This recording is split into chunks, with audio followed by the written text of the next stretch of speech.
नमस्ते। क्या down syndrome curable है?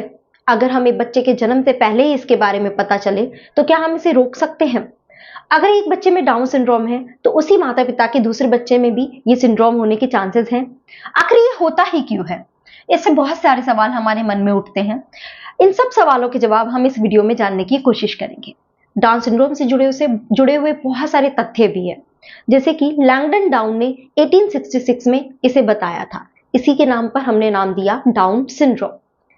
डाउन सिंड्रोम में जो सिंड्रोम वर्ड है उसका मतलब क्या है? इसका मतलब है कलेक्शन ऑफ डिजीज, यानी कि एक ही बार में बहुत सारी डिजीज एक साथ हो जाती है, इसलिए हम इसको बोलते हैं सिंड्रोम।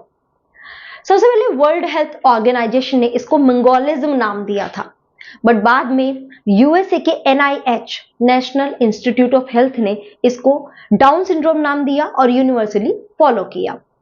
क्या आप जानते हैं हर 830 बच्चे में से एक बच्चे को डाउन सिंड्रोम होता है और ये संभावना दिन पे दिन बढ़ती जा रही है। ऐसा क्यों हो रहा है? क्यों ये इतना ज्यादा बढ़ता जा रहा है? इन सबको जानने की कोशिश करते हैं, बहुत अच्छे से डिटेल में समझते हैं। आइए, सबसे पहले आपको थोड़ा सा पता होना चाहिए कि हमारे शरीर में कितने क्रोमोसोम्स होते हैं, यानी कि कितने गुणसूत्र होते हैं। इट इज 23 पेयर, यानी कि पूरे 46 या 46 हमारे शरीर में गुणसूत्र या क्रोमोसोम होते हैं। तो यहाँ पे देखिए मैंने पूरे आपको 23 क्रोमोसोम्स दिखाए, पेयर। तो हर क्रोमोसोम पेयर में रहता है 1 से लेकर 23 तक। 23 वाला जो क्रोमोसोम्स होता है इसको हम बोलते हैं सेक्स क्रोमोसोम। ये हमारे शरीर में जेंडर को डिसाइड करने में हेल्प करता है। ओके, नाउ डाउन सिंड्रोम में प्रॉब्लम कहाँ होती है? ये 21 क्रोमोसोम पर प्रॉब्लम होती है। यहाँ पे एक टर्म बोला जाता है जिसको हम बोलते हैं ट्राइसोमी। क्या बोलते हैं? ट्राइसोमी। यानी कि अभी आप देख रहे हैं कितनी कॉपी है? 2 कॉपी है, पर इसकी जगह यहाँ पे कितनी हो गई? 3 कॉपीज हो गई। 3 कॉपीज हो गई।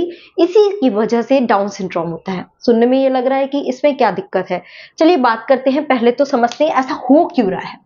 देखिए, जब भी कोई कभी भी माता पिता, जब इनसे कोई बच्चा पैदा होता है तो माता पिता दोनों अपना अपना गुणसूत्र देते हैं, ठीक है। तो जैसे मैंने आपको बताया हर क्रोमोसोम पेयर की फॉर्म में प्रेजेंट होता है, तो यहाँ पे भी देखिए पेयर की फॉर्म में है।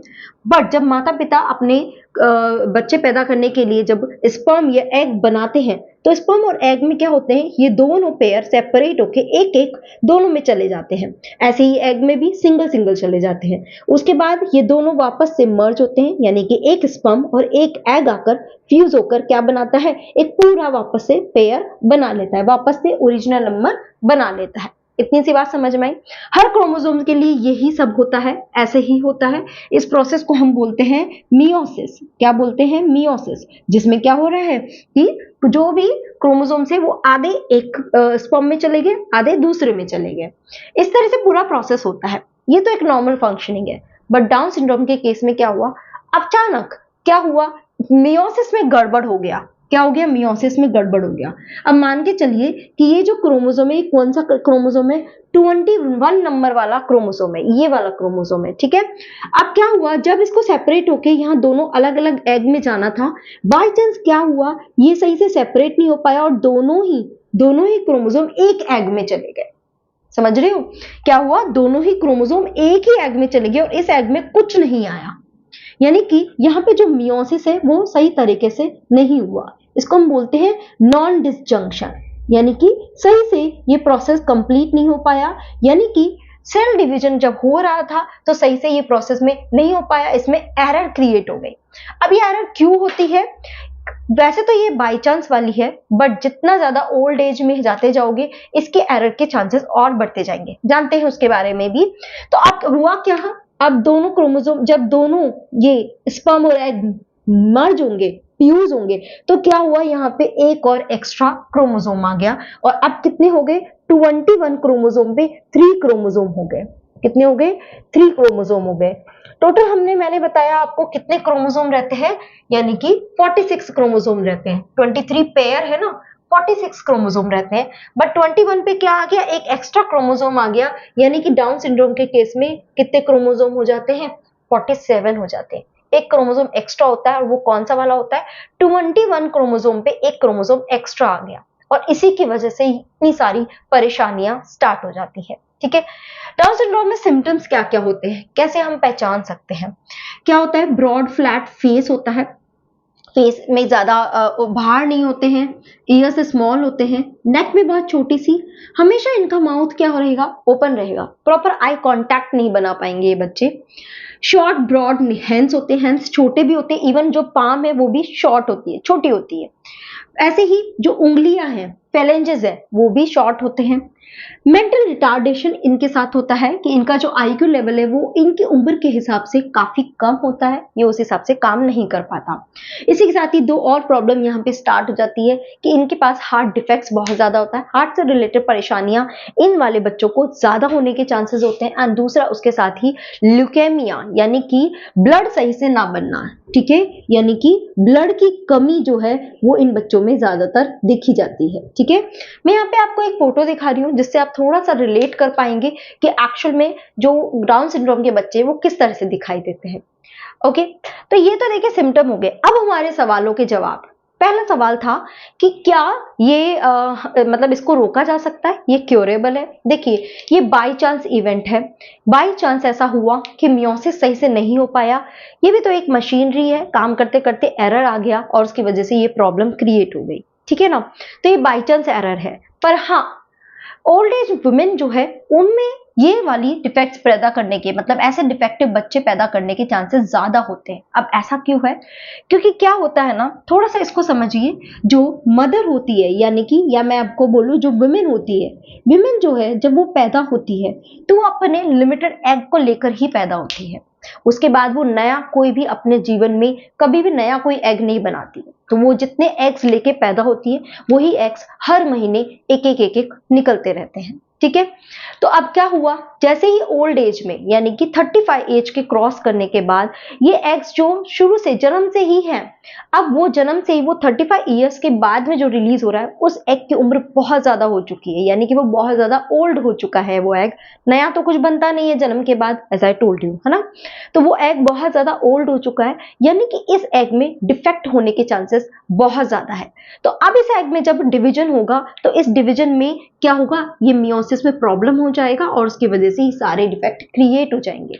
इसलिए बोलते हैं कि ओल्ड एज मैरिज में बहुत ज्यादा चाइल्ड में डिफेक्ट होने के चांसेस है।